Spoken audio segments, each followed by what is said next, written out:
என் கூட சொந்தத்தை சீட்டாங்க எவ்வளோ பெரிய மனசு பாருங்க சிலர். அந்த குடும்பத்தையும் அந்த மக்களையும் எல்லா நிர்வாகத்தையும் நல்லா காப்பாற்றும்.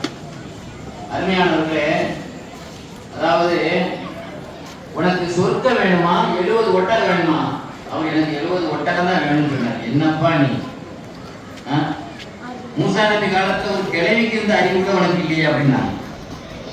மூசா நபி காலத்துல ஒரு கிழவிக்கு இருந்த அறிவு கூட உனக்கு இல்லையே, என் கூட சொர்க்கம் வேணுமா கேட்கிறேன், எனக்கு ஒட்டகம் வேணும் கேட்கிறேன். மூசா அலைஹிஸ்ஸலாம் காலத்துல மூசா அலைஹிஸ்ஸலாம் என்ன செய்தாங்க, ஊரை விட்டு கிளம்பி போகும்போது எல்லாரும் சொன்னாங்க யூசுப் அலைஹிஸ்ஸலாம்க்கு அப்புறம் தோண்டி எடுத்துட்டு போங்க. ஏன்னா யூசுப் அலைஹிஸ்ஸலாம் ஒபாத்தாகும் போது என்னை தோண்டி எடுத்து எங்க அம்மா பாப்பா பக்கத்துல கொண்டு அடக்குங்கன்னு சொல்லியிருந்தாங்க. நம்ம போகும்போது தோண்டி எடுத்துட்டு போவோன்னு சொன்னாங்க. சரி, யாருக்குப்பா தெரியும் அவங்க கபரு அப்படின்னு கேட்கும்போது ஒரு கிழவிக்கு தெரியும்னு எல்லாரும் சொன்னாங்க. கிழவிட்டு போய் கேட்டேன், என்னமா தோண்டி நீங்க இடத்த காட்டுமா, நீங்க என்ன தெரிவிங்கன்னு கேட்டாங்க கிழவி. என்ன வேணும் உனக்கு? நான் இப்போ 300 வருஷம் கிழவியா இருக்கேன், 16 வயசு பொமரியா மாறணும்னு சொன்னா அந்த பொம்பளை. என்ன சொன்னா? எவ்வளோ கிழவிக்கு எவ்வளோ ஆசை பாருங்க. 300 வயசு கிழவியா இருக்கேன், அடுத்த ரவுண்டு வரணும்னு பார்க்குறாவா, அடுத்த இன்னொரு ரவுண்டு வரணும்னு பார்க்குற, 16 வயசு பொமரியா மாறணும். பாயிண்ட் 1. ரெண்டாவது, திரும்ப நான் 300 வயசு வரைக்கும் வாழணும். அதோட நிறுத்தல. மூணாவது, உங்க கூட சொர்க்கத்தை நான் சீட்டு பக்கத்தில் இருக்கேன். மூணு டிமாண்ட் பண்ற அந்த பொம்பளை. இந்த மூணையும் நீங்க சரி பண்ணாதான் யூஸ் பண்ணிக்கலாம். அப்புறம் நைல் நதியில் அடக்கப்பட்டு எனக்கு தெரியும் அந்த இடத்தை காட்டுவேன். மூசா அலைஹிஸ்ஸலாம் சொன்னாங்க, சொர்க்க சீட்டு நம்ம ஜேப்லேயே வச்சிருக்கோம், சொர்க்க சீட்டை நம்ம விளம்பரத்துக்கு நம்ம ஜேப்லேயே வச்சிருக்கோம், அதெல்லாம் அல்லாதான் தர முடியும்.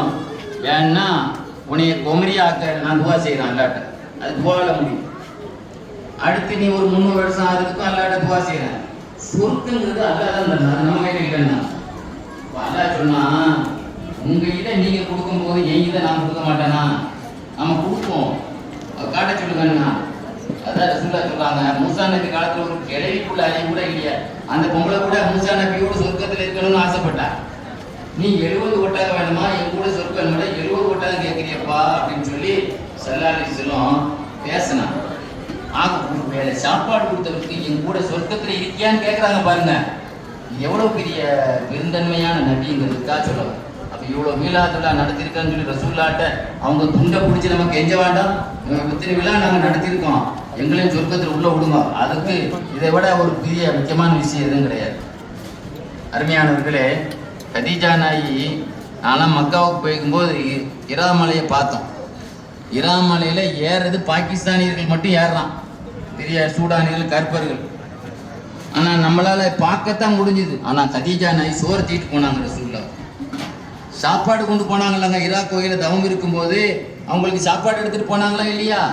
எந்த பொம்பளை எந்த கொஞ்சம் சாப்பாடு எடுத்துகிட்டு போவா?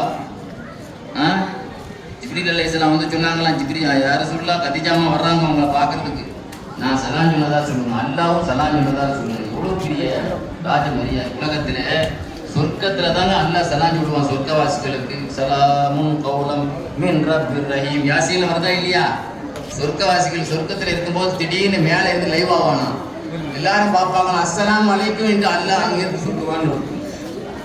சொர்க்கத்தினுடைய சொன்ன சலாமை ரசூலுல்லாஹ்வுடைய மனைவிமாருக்கு கதீஜாமாவுக்கு சொன்னதாரு என்ன? சாப்பாடு எடுத்ததுனால, ரசூலுல்லாஹ்வுக்கு சாப்பாடு கொடுக்கணுனால, ஹெல்ப் பண்ணதுனால.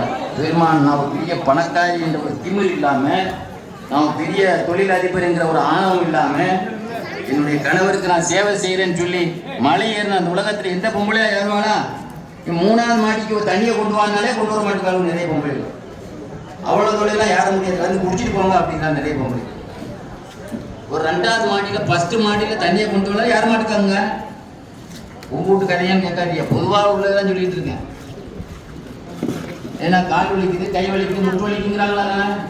அப்போ மலையேறினா 2 பிள்ளைய பெற்ற வயசான அம்மா தானே, 40 வயசு அதுக்குள்ள அந்த அம்மா சேவை செய்யுதுன்னா மனம் இருந்தால் மாற்றணும். அல்ல எவ்வளோ பெரிய கேள்வியை காரணம் கதீஜாமா.